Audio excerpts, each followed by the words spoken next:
বাংলাদেশ জামায়াতে ইসলামী সংগঠন হিসেবে অত্যন্ত শক্তিশালী।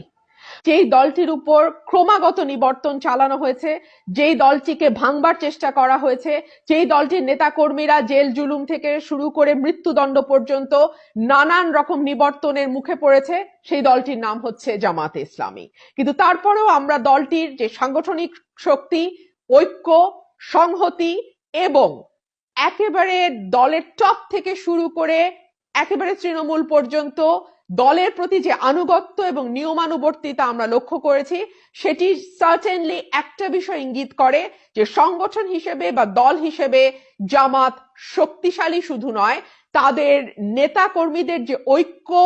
সংহতি, দৃঢ়তা এবং দলের প্রতি আনুগত্য, তাতে একটি রাজনৈতিক দল হিসেবে জামাতকে যার যে ধরনের পরিস্থিতির মুখোমুখি হতে হোক না কেন, দলটি টিকে যাবে।